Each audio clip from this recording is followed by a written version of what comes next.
नमस्कार दोस्तों, आप सभी का मेरे YouTube चैनल पर एक बार फिर स्वागत है। जैसा आप सभी को पता है कि पशुधन सहायक का जो रिज़ल्ट है फाइनल वो अभी आधा आया है और आधा भी रिज़ल्ट आना बाकी है।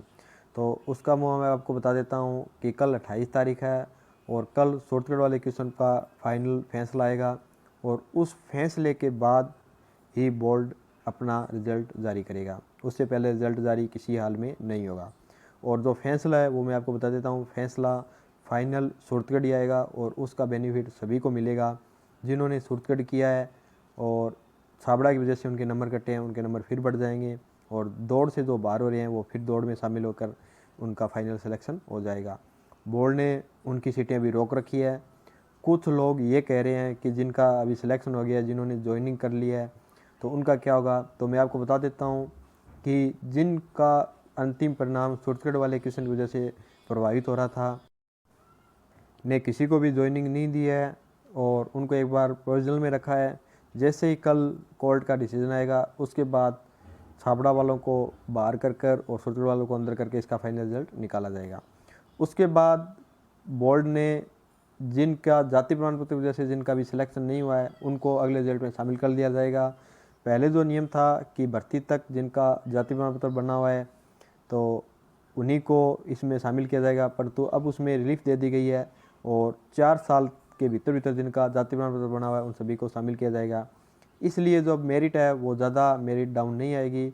जो मेरिट है वो हर कैटेगरी में जनरल ओबीसी में कुछ ही नाम मात्र के पॉइंट्स नीचे आएगी और बाकी कैटेगरी में आधा या 1 नंबर तक ही डाउन आएगी। क्योंकि ओबीसी और जनरल में इसलिए डाउन नहीं आएगी क्योंकि जो प्रोविजनल रखे हुए हैं वो बहुत ज़्यादा लड़के हैं और वो इस मेरिट को क्रॉस कर रहे हैं। इसलिए आप कल तक का वेट कीजिए। कल जैसे ही कोर्ट का फैसला आएगा उसके बाद रिजल्ट डिक्लेयर हो जाएगा और जल्दी ज्वाइनिंग दे दी जाएगी। अब हम बात करते हैं यूटीबी की। तो यूटीबी की मैं आपको बता देता हूँ कि सभी ज़िलों ने 30 तारीख फाइनल तारीख एक ही रखी है। 30 तारीख को आपको जिन ज़िलों में जैसे बीकानेर, चूरू, उदयपुर, भीलवाड़ा, जालोर जहाँ पर ये फार्म आपको जमा करवाने हैं सभी ज़िलों में एक साथ ही होगा। इसलिए किया गया है ताकि कोई भी जो कैंडिडेट है वो एक साथ 2 ज़िलों में फार्म ना भरा दे और किसी सीट को रोक ना दे।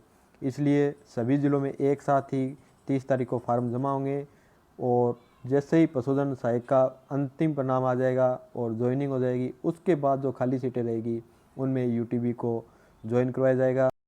इसलिए यूटीबी का जो रिज़ल्ट है वो पशुधन सहायक के ज्वाइनिंग के बाद डिक्लेयर होगा और फार्म है वो 30 तारीख को जमा हो जाएंगे।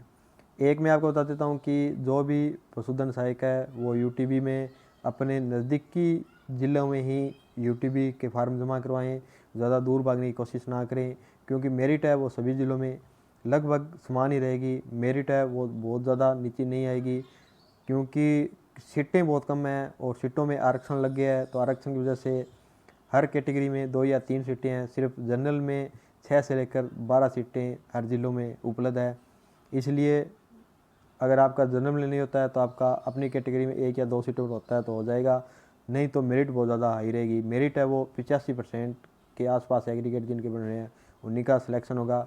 हो सकता है ये 85, 86, 83, 88 यहाँ के आसपास रहे। बाकी मेरिट है वो बहुत ज़्यादा हाई जाने के आसार हैं क्योंकि सीटों की बहुत कम है। इसके साथ मैं आपको एक और बताना चाहता हूँ कि जब आप अपने मार्क्स भरें तो आप जो 12th के और डिप्लोमा के जो मार्क्स हैं वो जैसे आपके अगर 12वीं क्लास में जैसे 80.8247 बन रहे हैं तो आप पॉइंट के बाद 4 संख्या तक मार्क्स बनने की कोशिश करें। क्योंकि अगर आप सेम पॉइंट पर 2 लड़के आते हो तो फिर बेनिफिट उन्हीं को मिलेगा जिनके पॉइंट के आगे ज़्यादा मार्क्स है, या फिर आप सेम रहते हो तो फिर डेट ऑफ बर्थ के हिसाब से उसमें निर्धारण होगा कि किसको बेनिफिट मिलेगा। इसलिए जो मार्क्स है आपके जो एग्रीगेट मार्क्स बन रहे हैं वो पॉइंट के बाद 4 संख्या तक बनना ज़्यादा उचित रहेगा ताकि सेम पॉइंट बनने पर कोई समस्या ना हो।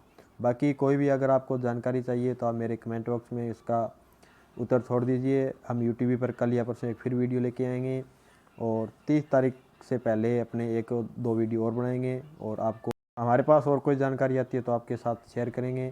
तब तक आप हमारे चैनल पर बने रहिए। धन्यवाद।